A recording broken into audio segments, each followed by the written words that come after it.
Welcome back to the Capoeira Experience podcast. Thank you so much for spending some time with us and letting us light up that motivation to keep pushing your capoeira trainings and for tuning in. Train hard, stay motivated, and bring your shit to the huddle.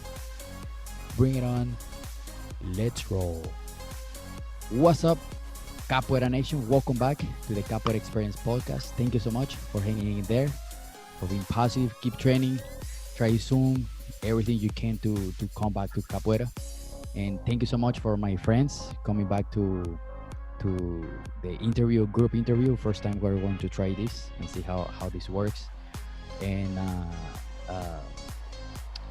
I brought back my three good friends, Professor Congo, Professor Soquete, and Amazona. How you guys doing? Fantastic. Nice. Loving. Great to be here, buddy. Nice. Super happy to have you guys here. And thank you for coming back. And really quick before we start, anything we're going to say here is just our personal opinion. It's just it's not absolutely true, as you know, in the capoeira community. I don't think anyone there has the absolute truth. It's like we just personal opinions. So today's topic is going to be Benguela and Banguela. There's a lot of questions, I guess, in the entire community about Benguela or Banguela, and I just wanted to bring this topic because I get the same confusion too. I don't know if you guys do. Yeah, this is a confusing topic, but it's really, if you heard about the interview they had once with Mestre Itapuan, he tells the not the facts but his truth about the difference between Banguela and Benguela. Banguela, Mestre Bimba used to use it when the game was being too rough to calm down the people, so the games would be more calm, that people would go back to not kicking each other's butts. Let me put it that way. Yeah. And Benguela is actually created by Mestre Camisa from Abada. So that's the game he created for his group. And people that don't know the difference or did not, I didn't know it as well. I found out like a few months ago when I saw an interview with Mestre Itapuan. He was explaining that Camisa created that specific game for his group, Benguela. And Banguela used to be used to calm people down when they were playing too rough. But Yeah. that's from that interview that I got. I didn't do more specific interview research, but that's where I got to hear the difference, because I was like, okay, Banguela, different way of saying it. But Yeah. that's what I got from that interview.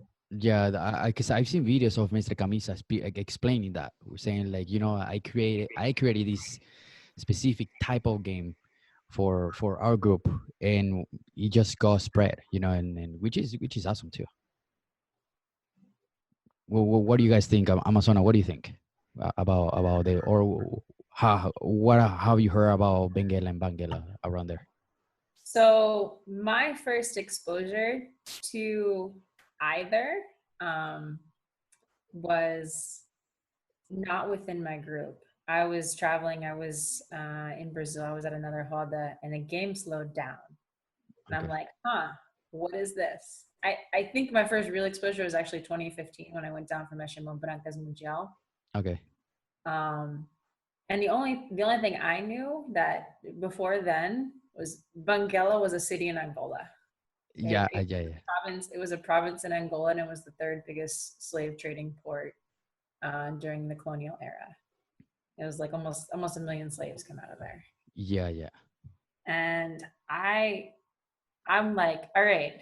People kept saying Banguela. This is Banguela at the Mundial. And I'm like, all right, there's a city, Banguela with an E. Then there's a game, Banguela with an A. And they told me it came from Mestre Bimba. That was my truth for a long time. Like there's Banguela and there's a city. Yeah.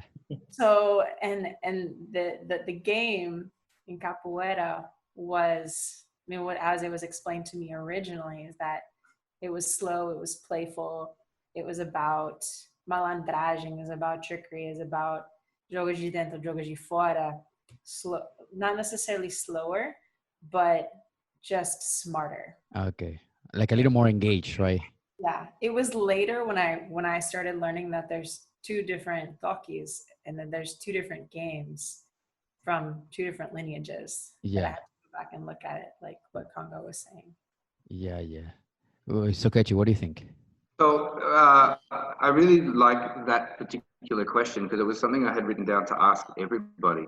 I was 9 years into training capoeira before I even heard of Banguela or Benguela, and I originally heard of Benguela, and it was a couple of years of just the word Benguela before I heard about Banguela.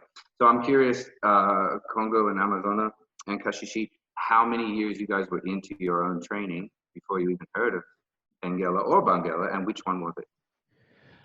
I was Already. I was doing Benguela before Capoeira Brazil. So I joined Capoeira Brazil about 10 years ago, I think. Let me see. Yeah, about like 10, 8, 9 years ago. And my instructor at the time, he was like, no man, is the how we do in Capoeira Brazil is Banguela. Banguela, what the heck is that, man? For me, it's the same. He was like, no, it's not the same. It's just different structure, just little changes. And I was like, started like looking for like Banguela, and then I saw like difference, like Amazona said, different ways to play berimbau, different ways to play, and then I started studying about the Mestre Camisas way to say Benguela, and then Mestre Bimba say Banguela, and I was like, okay, I'm a little confused at the beginning, but to answer your question, it was probably about 8, 10 years almost doing Benguela. What do you guys think? Was your first experience with capoeira regional or Benguela? Well, Raízes do Brasil is a little bit, is a combination of, it's kind of like it's very similar to Kadara Capoeira. To the is we play Samento Grande, we play Benguela and Raízes do Brasil, and is a little combination of both. So they started with both from the onset. That's really a long time ago. Awesome. Yeah, Congo? yeah. Yeah, I used to be also from another group before joining Capoeira Brazil. So my first 6 years was purely regional. I was a part of a group called Batuque Capoeira Holanda. So my first 6 years was purely regional, and then when I joined Capoeira Brazil, I was still only being part of the regional games. I think just before I went to Brazil the first time is 2007. I actually got in contact with Banguela, and I was like, okay, why is everybody playing so nice, so slow, and not touching each other? And I'm like, okay. And then I got into the Roda. I got kicked out of the Roda directly because, okay, you're not following the rules. So I went in to look, okay, how is this? Banguela. Okay, start learning. And with time, I went to Brazil, came back, and in 2011, no, 2011, I actually just walked into Abada Roda. And I was like, okay, let's play. And they were playing much different, and the Toki was different as well. And I got confused, but I just tried to do my stuff. The professor there, late Professor Esquilo from Abada, was very nice. He didn't complain that I played it all wrong, but really, like I said, the difference between the two, I only heard a few months ago. I saw that Abada was playing their completely different style, and I'm like, okay, they have their way of transforming. And I'm like, okay, why do they play this that way? And why do they say Benguela, Banguela, Benguela? And literally, when I heard about the interview, I thought like, oh, now I understand why they have the different speeds, ways of movements than the Banguela, because Banguela, like Mestre Bimba said, used to use is to calm down, but sometimes you see even Benguela games in Abada go very hard.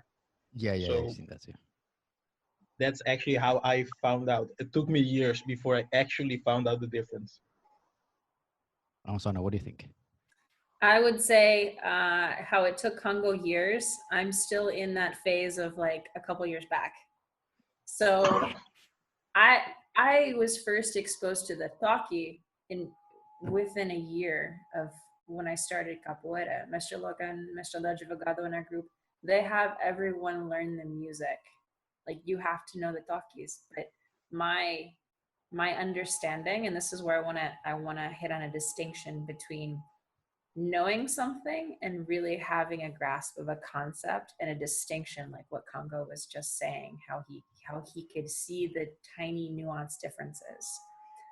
I knew the talkie, I could play it.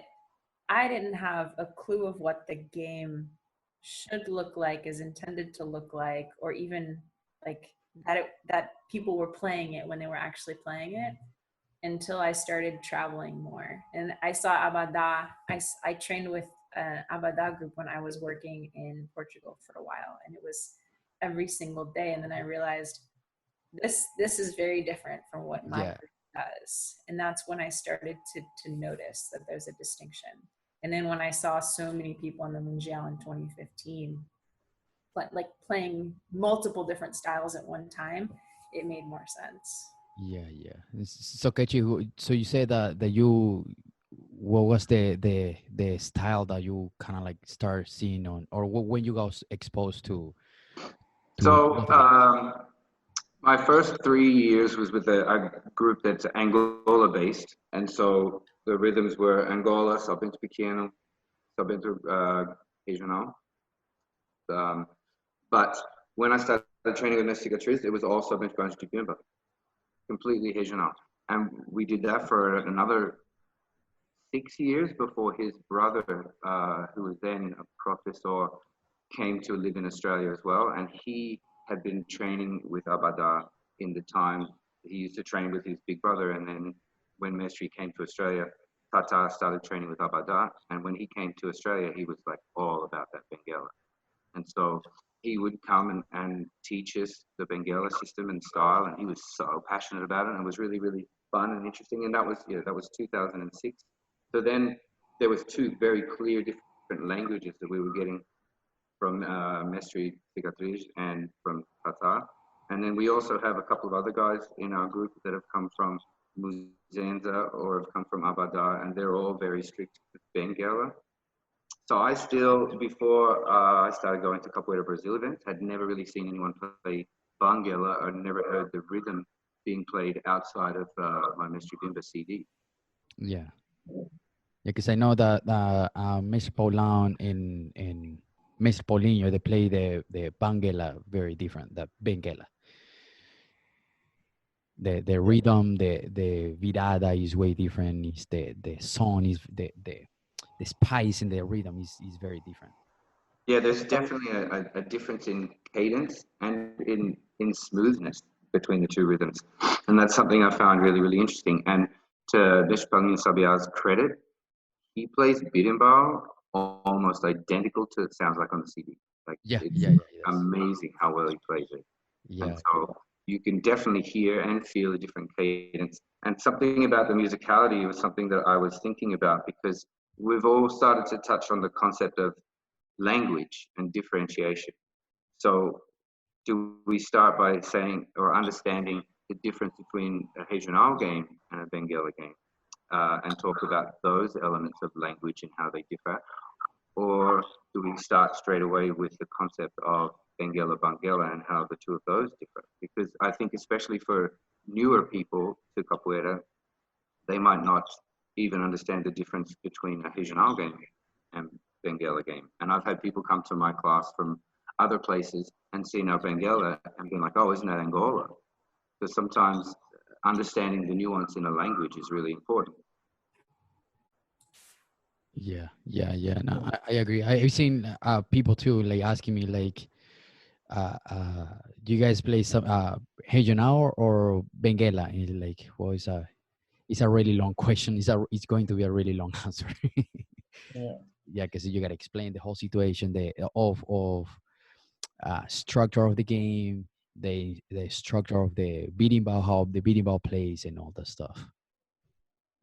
Yeah, I have a nice analogy that I use to explain the difference or to conceptualize the difference between between Benguela and Regional, because the two games are played with a similar set of language base, but the concept behind the way you play, I feel, is quite different. And like Congo was saying, it's a game that slows down. It's a game that has a different focus. So I equate it to snorkeling and scuba diving. Huh. If Okay. I imagine the harder is like the ocean, then when I'm snorkeling, I spend a lot of time up top, and I take a breath and I go down, and then it only lasts for so long, and I come back up to the top. That's where the gamification exists more upright. But I when like you're it. scuba diving, then you're down under the water, and you're spending your time down there, and then occasionally you need to reorient yourself in the game. You come back up, you take a look around, and then you end up going back underneath. So Mestre Camisa says that Benguela is the jogo no chão. It's his school's way of playing on the floor. So it kind of is it's a concept where I say to people, it's a way of bridging the gap between hardest and between players, between Regional and Angola. It's a point in the middle where people can meet. And especially coming from Australia 20 something years ago when we were playing at Harders, there wasn't a huge capoeira community. So if there was a Harder down at Bondi Beach, for example, you'd have Angoleros and you'd have Regional players and people coming from different tourist destinations and joining the Harder. So everybody had to work together if you wanted to have some energy. You couldn't be like, no, this is Angola. No, this is Regional. Yeah. Everybody was trying to find a common ground in language. And that's an interesting thing when you talk about the concept of flowing with the game, because maybe my language is different to your language, and we might have a different understanding of the nuances of a game, but there needs to be some give and take when you're playing with someone who speaks a slightly different language. Yeah. Yes. That's already, I've seen before too, where different groups meet and they usually play more Banguela or Benguela to kind of like meet in the middle, and then they go from there. They kind of or like slow down a little bit more or like go faster a little bit more. Yeah. Yeah, this is awesome. And how long have you been doing capoeira in total, Amazona? Me? Amazona. 12 years. 12 years. Yeah. And when is when you start traveling to do capoeira? I know you travel for work, but for capoeira, you... So I always do both. I just, my life wound up being like that. So I was in, right after I started capoeira in like 2008, that was the first time I was exposed to it. And I started training with Mestrando Mago up in Colorado Springs before I graduated and got my first assignment. And then that summer I went to Brazil. So on my own, so I trained every day with whoever I could find in Salvador.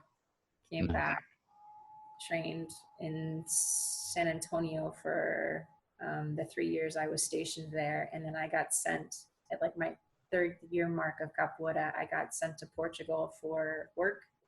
I trained there. I got sent to DC. I trained there. I got sent back up to Colorado. I trained there. I got sent to San Diego. I trained there.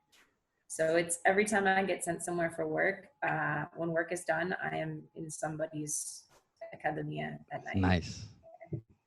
Nice. And do you see like difference of Benguela and Banguela around that now that you know you have a little bit of the differences at least?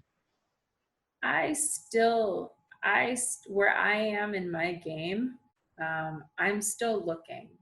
Nice. Like I focus to hear the differences because I was kind of music deaf for a while. I'm like, it's a beating ball. Let me go play, and whatever they're doing, I'm gonna try to match them. Nice. So I always went off the other person, especially if they were higher chords, because I always have to play higher chords. And it wasn't until I started getting an appreciation and understanding of the music that I was able to play lower chords with more effectiveness. So I would say that I still don't quite see it, but I hear the difference in the music. So Okay. when I hear the difference in the music, I try to look for differences in the game, and I still don't see a lot of them. And I know a lot of groups still consider Banguela and Benguela the same game. Yeah, I just try to pay attention. yeah, it's just little details. What about you, Sokechi? In regards to seeing a Do, difference, yeah, like whenever you travel in different groups. um, I don't see a huge difference in the kind of game when we think about your intention and your pace of the game. The music is a feeling, right? It has a vibe to it. But I do see a difference in the vocabulary of movement. Um, there's a very distinct kind of set of movements that happen or positions that happen in a Benguela game that you don't necessarily see in a contemporaneous school, or you wouldn't necessarily see in a regional game.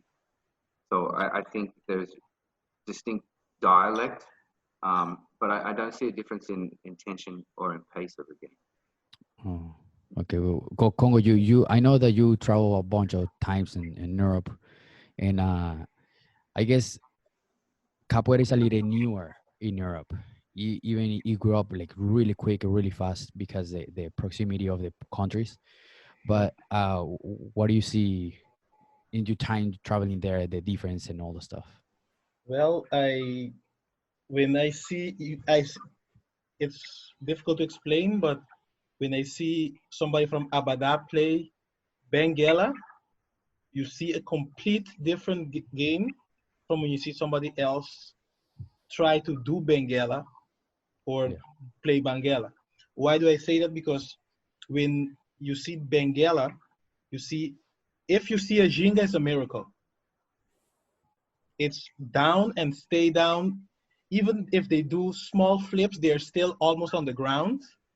Like they do carneirinho, macaquinho, all those things, they are like glued to the ground, but still in a, how can I say, attack mode, because you see they are very close to each other. And Banguela, I see people give each other breathing spaces. You play, you try to catch each other, but you give each other breathing space. While in Benguela, if I catch you, maybe get one more. Yeah, yeah. Like, for example, I'll take an old Abada guy who used to be one of my favorite guys to see play, is Mestre Tucano Preto. And then you see him play. When he plays Benguela, because Tucano Preto, for you to understand, he used to be an Angolero who got into Regional and into Abada. Before he went into Abada, he was an Angolero. Huh. He studies every shape of play that he can, and he will play it. When you see him play Banguela, you see a difference in his swag, because he comes up, he jingles a bit, and then goes down and goes back in. But when he plays Benguela, he's close, small, but still have his reach of kicks, his transformation to hit you, to avoid, while looking for the next attack to catch you. So that's the, because of him, I know the difference. Let me put it that way.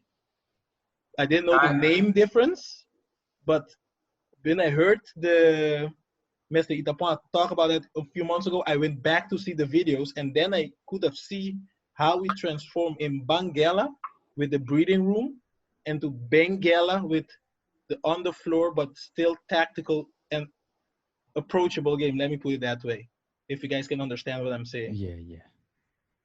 Yeah, I agree with that completely. Tucano Peter is super insane with his Benguela. And we're the same, where I teach zero Jinga in Benguela classes when we teach Benguela. So there's a huge language start there. But when I was doing some workshops with Mr. Pauline Sabia on Banguela, he definitely Jingas and comes back. And so I hear what you're saying about the difference in giving each other a little breathing space. If you watch a good Benguela game, there's zero breathing space. You're on top of each other and inside and over and under and around each other way more. And it seems more seamless, right? But in a Banguela game, I see people coming and going more. So that's an interesting thing that I wanted to bring up about the rhythm. Okay, because the Banguela rhythm has more breaks in that little phrase, dong, ding, dong, ding, right? So there are moments where I see in the game you're in, and then you can have your jinga back and then come back and do something else. So having those little breaks in the rhythm is kind of reflected in the way that I see the game played, because there's little breaks and then it comes back. Whereas I hear a Benguela rhythm, it's dong, ding, ding, dong, ding, it doesn't stop. There is no break in the cadence, so it's smoother and has a little more flow or melody to the rhythm. So I find that those games, they maintain engagement more, and found it interesting that it's kind of reflected in the two different rhythms as well. Yeah, now that you mentioned that, it's actually true. Like I never seen that part, but you're actually right on that sense of like the rhythm of the Banguela. You see that pass and then coming back and then going back in and then coming back down and that pass and then coming back in. And, Yeah, and it's awesome. Yeah, I like that part. I like the way Congo called it swag, because yeah, when Paulinho Sabia's moving like that, there's definitely swag. Yeah, yeah. I remember Mr. Paulinho, he mentioned in one of his discussions where he says like in the Banguela game, use the Jenga to is part of the game. It's not just to Jenga. The Jenga has a strategy, is to kind of like to rethink and the game, where you're going, and to kind of like set back and reset your game to come back in. Yeah. You guys have any other information about the Banguela game or Benguela game? Well, I'm just gonna quote Master Paulão at this moment. If he, if people don't know his history as well, he used to be a student of Master Camisa, and he was asked once if he can teach Benguela, and he said he can't because he never did Benguela. If you want to do Benguela, you have to go to the source, and that's Abada. So sometimes it's difficult. I know people say, yeah, couple, you saw it, you see how it's the Mr. Palau says, if you want to know Benguela, you have to know it from Abada or somebody who came from Abada. Banguela is more broad. Banguela has a history starting from Mestre Bimba coming down. So Banguela, you get it in different groups. So that's my opinion. If as well, so like Mestre Paulo said, I can say I did train Banguela. I will never say I did Benguela because I never did Benguela. Yeah, I saw that too. Then we start Okay. getting into the conversation of lineage and parentage, right? Yeah. Um, so, I mean, our parents or our teachers are going to influence our growth. They're going to influence our accents and the way we speak and the way we perceive the world from the beginning. Mestre Bimba created the regional system, but there's thousands of people who play regional that never came from his lineage. I think that capoeira grows, and especially with the diaspora outside of Brazil, it's important for us to appreciate where capoeira has come from and where it's going. And somebody said once, capoeira has no owners, only caretakers. That's true. So the game of Benguela has been seen and adapted and adopted by many other schools and many other groups. I've seen an interview where Mr. Camisa said the same thing. He's like, unless you got it from me, you don't know it. And he said that he's embarrassed for people who practice capoeira, Benguela, and they see things on the internet and then they go and try it and then they go and do these kind of things.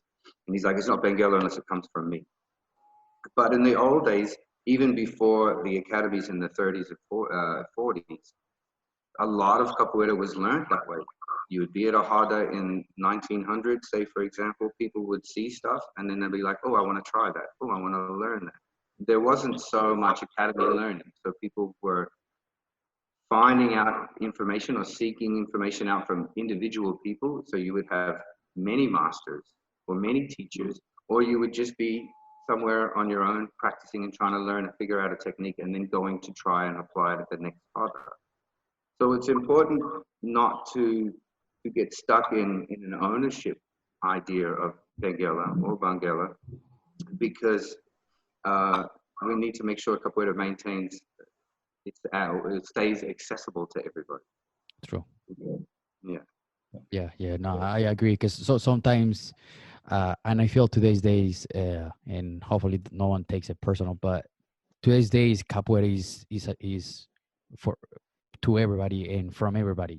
He's not an specific. Yes, it's a Brazilian martial art, but it's so much capoeira around the world today's days that everybody does capoeira right now, and any language doesn't matter where you come from. I mean, there's episodes before where I talk to people where from uh, uh, Europe, where they are like, I be in the same room with people from different country where we don't speak the same language. And once we come to the Hoda, everybody's speaking the same language. I mean, that's a beautiful part of capoeira where it just brings people together. If I may, Kashishi, I have one other thought to add Yeah. on to Professor Soquete's Yeah. comment. Yeah. And he said and I totally agree that it's important to remember where capoeira has come from and keep that vision of where it's going. And I would also add that it's important to really see where we are, and keeping in mind everyone has their different views. Everyone comes from a different place. Everyone comes from a different home. Everyone comes from a different mestre. And because they come from different mestres, there's going to be different lineages. Correct. Um, and that being where we are right now is what makes capoeira so amazing, because it remembers the past, but it doesn't get stuck in the past. It remembers the slavery, it remembers the history, it passes oral tradition on over hundreds of years. And it will keep doing that because that's part of capoeira. And then nobody really owns it. Yeah. I mean, it was a great point. Mr. Bimba is credited with the organization of it, but there were groups. There were groups in Rio. There were groups in São Paulo. There were other groups, Pernambuco, anywhere there was a slave port where capoeira of some form or shape was developing, and then it just became this melting pot. And now that's the entire world is a melting pot, and that I'll add my last thought on this concept of a melting pot and capoeira remembering where it's come from and where it's going. Watching, especially right now during COVID, watching the world try to adapt. And that's in my job. Like I have to, like I'm responsible for seeing countries' responses and the US response and taking care of people. Capoeira in itself was an art, was a community that probably had one of the quickest responses to adapting and overcoming and transforming what everyone's dealing with right now to come together. That's true. And that's what we do. That's what it does. Yeah. And doesn't matter where you come from. It's really cool too that today's days, because if we see capoeira, I don't know, let's say 50 years ago, used to be that like people against each other, like my group, you group, you stay on that on, don't cross my line, and then it turns a very aggressive capoeira. Like Mr. Francesina yesterday mentioned, before it used to be so aggressive. In today's days is just like so cool to see. Doesn't matter where you come from, we raise the flag of capoeira, and it's beautiful to see everybody coming together for capoeira. Doesn't matter what group or I do capoeira, we do capoeira. It's about capoeira. Yeah, it's a we. It's a yeah, exactly. Everyone has like their tiny little nuclear families, but it's one big extended family. Yeah, and these Zoom meetings are giving us a lot of access to reach out different groups, different people from different countries, and it's just awesome what the positive side of this COVID is. Yeah, yeah. Well, guys, thank you so much. Thank you so much for coming back, bringing your opinion, and I appreciate you all. You guys still doing capoeira, holding classes, and all the stuff, and training classes too. Yes, thank you. Thank you very much. I'm happy for this opportunity as well. Happy to meet Sikoch for the first time because I've seen the interview. I liked it a lot, the interview you did with him. And I've seen Amazonas so much times, but every time it's good to see her again. Nice, nice, nice, nice. All right, perfect. Okay, really quick before we close, one single advice to the capoeira community. Ladies first. Oh man, you put me on the spot. All right, I'll come from the space I'm in today. Okay. No matter what inner voice is going on, keep going, keep training, do what you love what you do in every moment. Perfect, perfect. All right, who's next? Soquete. Okay. Too With the quiet. current conversation in mind, my advice is more of a statement than a something to give you. I want to say that we've been talking about Benguela and Banguela, and it's a conversation that has been going on for 20 years, and for people who live outside of Brazil, it's certainly not going to come to a final answer and give everybody the truth. But what's important to consider is that there is no best group, there is no best style, there I is agree. no best game. There is only what's best for you as an individual. There are so many different philosophies, so many different teaching styles and methodologies, so many different ways to play the game. Nothing is better than anything. The beautiful thing about the way capoeira has evolved is that there are so many different rich aspects to it that nobody can master anything singularly or everything together.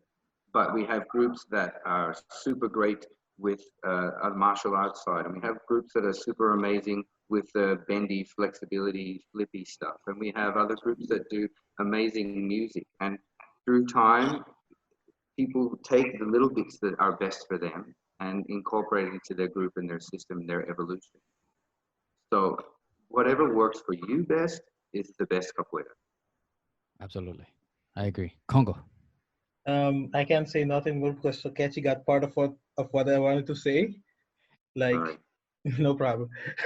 But like the conversation was Banguela, Benguela, but look at Capoeira abroad. You have so much styles of playing, and you sometimes you, like you said, like Sokechi said, you have to look what's good for you. Like I will not I will with my physical form. You won't find me in a museum game. But for me, I play Banguela, not so much, but I'm more of a contemporánea guy. I feel good playing it. I can go regional. I feel good playing that as well. But it doesn't mean I'm not a capoeirista. It doesn't mean I'm not profiting from capoeira. That being said, like Sokej said, look what's good for you and hold on to it and grow with capoeira. Keep the positive side of capoeira. Drop all the negative things you hear around. Yeah, no, this is not how you play. No, take what's good for you and grow because capoeira is still a young martial arts. It's still developing, and the the essence of capoeira for me is that everybody keeps their personality in their game. You can have the same fundamento from your group, but you will never find a photocopy of one of another. Everybody keeps playing with their hearts. If they're copying somebody else, you will see with time they will get stuck. But you play with your heart. So whatever you do, learn, train, but don't forget to keep using your heart while playing forward. I agree. And I agree. And I'm gonna close with this on the, love everyone in the capoeira community. Help everybody to grow and help your partner, your friend, whoever is in class to because at the end of the day, if you play good, I'm gonna play good. If you train, I'm gonna train. Like we all grow together. We all grow in this like man, it's hard to play capoeira by yourself, right? So you need a partner. So if you grow, I'm going to grow. So it's let's grow all together and let's help each other to grow. All right, perfect, awesome. Thank you so much, guys. Thank you so much, and I will see you guys around. Hopefully, see you guys very soon in person and give you guys a hug. See you in 2 hours. Yes, see you guys. Bye, Thank guys. you. Thank you. Thank you. Thank you. Thank you so much for listening to this episode. My goal with this podcast is to inspire you to push your trainings and to help you to understand how awesome capoeira is for us. Help me to spread the positivity by sharing this episode with one friend, two friends, or anyone, so we can inspire more and more and more and more people. Thank you so much again. Don't forget to subscribe. I will see you in the next Hoda. Keep the greatness. Ashe.